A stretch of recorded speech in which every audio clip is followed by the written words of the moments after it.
Olá a todos, meu nome é Elaine da Húngaro Paralegal Services e hoje, dia 5 de abril de 2024, eu gostaria de conversar um pouquinho com vocês sobre o contrato de aluguel aqui na província de Ontário. Todo mundo que chega no Canadá, seja como estudante ou como imigrante, com algumas raras exceções, acaba em algum momento se deparando com esse desafio que é o contrato de locação. Os termos são estranhos, as leis, os regulamentos, tudo diferente e é super normal a gente ficar perdido, sem saber o que está certo, que documentos podem ser perdidos, se pode ser exigido o pagamento adiantado. Vamos entender um pouquinho? Ontário tem enfrentado uma crise preocupante de moradia. Muita gente chegando ao mesmo tempo, uma concorrência absurda quando se trata de alugar um imóvel. E naquela urgência que você tem de ganhar uma disputa por imóvel para você ter um lugar para morar, acaba aceitando condições que estão no contrato, mas que nem sempre são as mais corretas. Mas vamos lá, a relação entre locadores e locatários residenciais ele é regido pelo RTA, o Residential Tenancies Act. É essa lei que traz os direitos e os deveres de cada parte e também é a lei que criou o famoso LTB, que é o Landlord and Tenant Board. Então, o LTB é o órgão responsável por julgar a maioria dos conflitos que nascem dessa relação entre landlords, que são os locadores, e os tenants, que são os locatários. Todas as demandas para o LTB são feitas através de applications, no formato de forms, por exemplo. Se o landlord tem intenção de aumentar o aluguel depois de um ano, ele precisa comunicar ao tenant com uma certa antecedência através do Form N1, por exemplo. Se o tenant não tem pago os aluguéis e o landlord quer despejar, receber os atrasados, ele vai usar um outro form. Ou se o tenant está com algum problema com a manutenção do imóvel, e já tentou entrar em contato com o landlord, nada se resolveu, ele vai protocolar um outro form. Então, cada form tem uma regra específica, requerimentos específicos a serem cumpridos e prazos diferentes para serem protocolados. Mas voltando um pouco no contrato de aluguel. O contrato de aluguel em si, ele é chamado de Residential Tenancy Agreement e ele tem um formato também determinado pelo RTA. Todos os contratos fechados depois de 30 de abril de 2018 devem estar nesse formato. Esse formato ele foi atualizado, ele foi updated em 2021, mas de modo geral nele devem constar informações fundamentais como nome, contato das partes, detalhes sobre o imóvel, endereço, o tempo de duração do contrato, o valor a ser pago, se tem alguma coisa extra que está inclusa, enfim, tudo que se refere ao imóvel. Se, por acaso, o landlord não fornecer esse contrato para o tenant pode solicitar por escrito e o landlord tem 21 dias para fornecer esse documento. Se isso não acontecer, o tenant tem duas opções. Ele pode dar um aviso de 60 dias de que ele vai encerrar o contrato, ou ele pode reter um mês de aluguel, que deve ser devolvido caso o landlord cumpra com a sua obrigação dentro de 30 dias. E por que eu estou falando disso? Porque é tão importante esse contrato. Ainda que o contrato oral não seja proibido, você ter um contrato escrito no padrão que é determinado por lei acaba constituindo uma prova dos seus direitos e obrigações. E isso vai ser muito importante caso você tenha algum problema no futuro que precisa ser resolvido no LTB.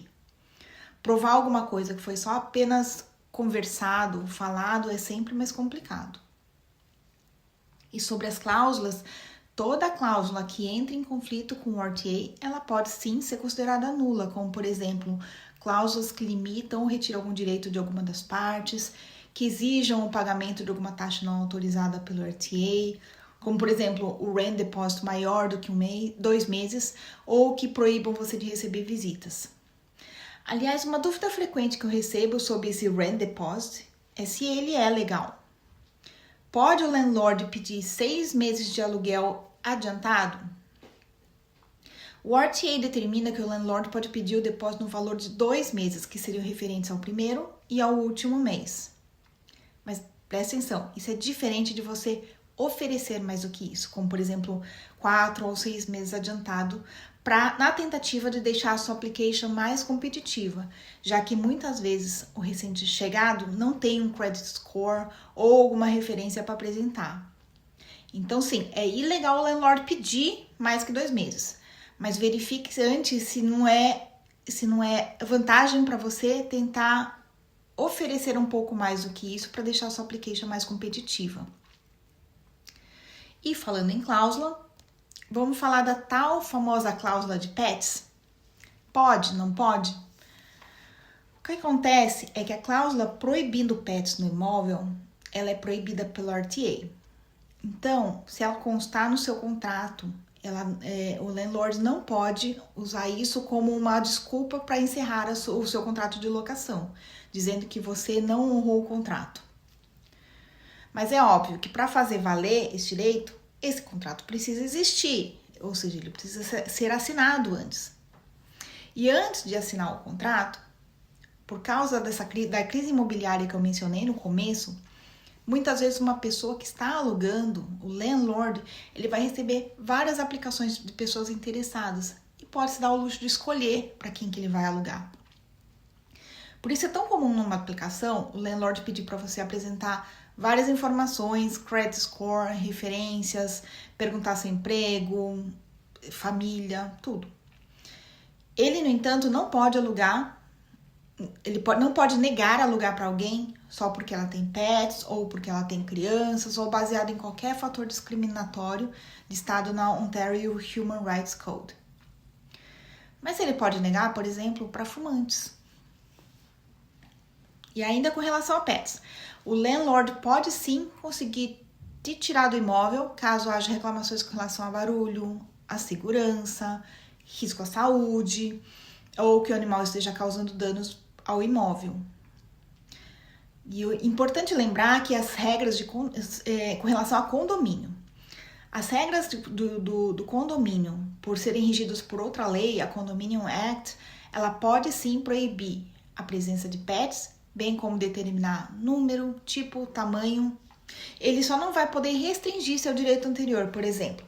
Se a regra do condomínio permitia 2 cachorrinhos e em determinado momento essa regra muda e passa a permitir só 1.